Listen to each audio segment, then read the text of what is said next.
Hi. Yes. Thank you. Thanks, Sophia. Hard to say anything original after such an excellent discussion.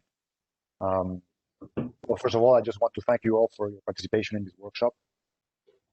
100 years ago, we witnessed as humanity a major pandemic, followed a decade later by a gigantic financial meltdown. A decade ago, we did go through a gigantic financial crisis, and now we're undergoing a severe pandemic. So let's just hope that we do not continue to experience such interesting times going forward. I think we can all agree that it has been a very interesting set of discussions and papers. I congratulate all the authors for the presentations. The crisis is far from over, and it has required a significant effort to understand the connection between sanitary aspects and economic aspects, as well as it has forced us to rethink how to design macro policy to cope with it. I hope that these discussions have been useful in both academic and policy dimensions, particularly in Latin America. They have been very useful to me, so let me just offer a few reflections as concluding remarks. In a traditional crisis, which we have been accustomed to know and in some ways love as we try to understand them in our profession, but we had this excessive leverage, a boom, and then leading to an overstretch of the macroeconomy, which then is brought down through a natural or forced unwinding of imbalances, leading to a crisis, the bust. The COVID is very different. It reminds me of a cute meme I saw today from a kid that said that we are taught to cross the streets carefully, watching for cars, but then we get hit by a submarine. So it's very unusual. And I think I can think of 5 key differences. Some of them have been highlighted here, but I want to point them out as at least my personal take from the presentation. For a start, I think there is no need, at least in the immediate response to a crisis, for what I call a righteous reckoning with those that have, in the private or public sphere, fueled a previous boom, which happens in the standard financial cycle.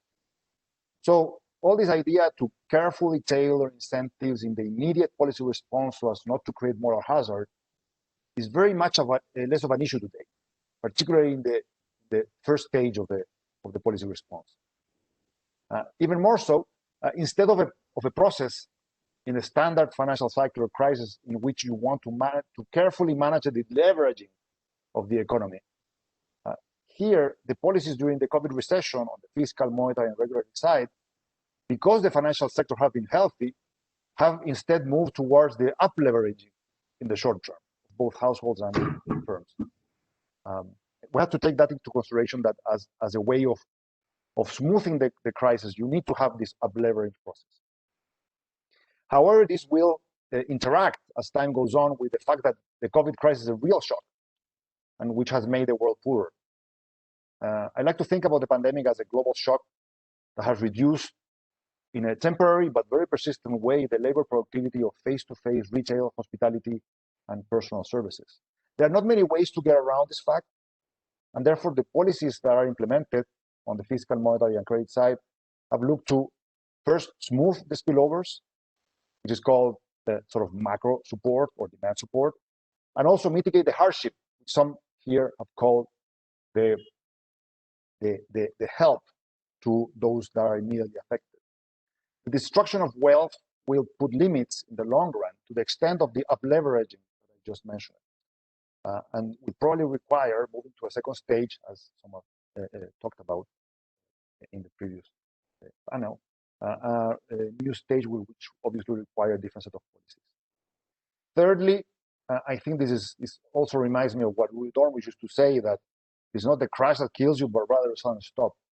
This COVID recession has happened, as they say in the US, at warp speed. This has been a crisis of weeks when it broke out, not of months or quarters. And it therefore has required a very, very fast response from policymakers. The record on this has been quite varied, both in the spectrum of different policies and as well as countries or authorities.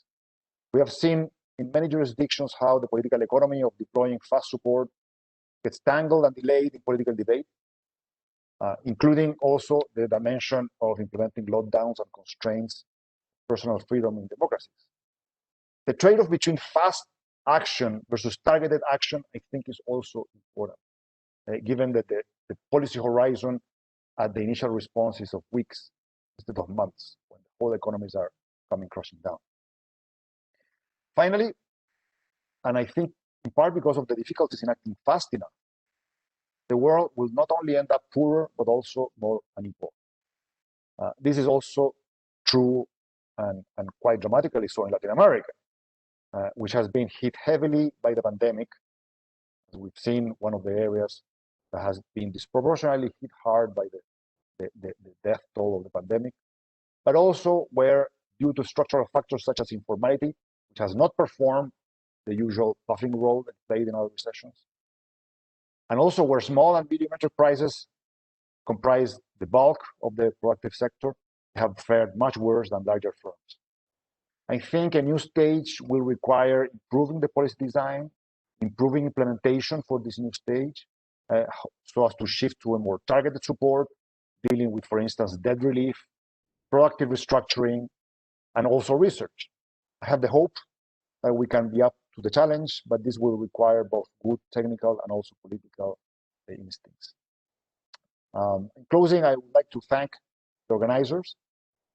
I am part of the central bank, so I cannot really thank the central bank for doing it.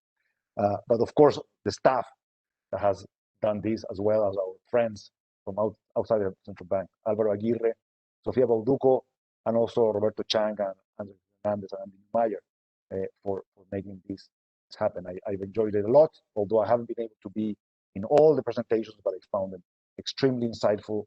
And I would like to also thank the active participants of all all the discussions that we've had in these 2 days of deep insight and good interaction. So with that, I leave the floor to Sofia, which can give us some administrative details on what happens next. Thanks.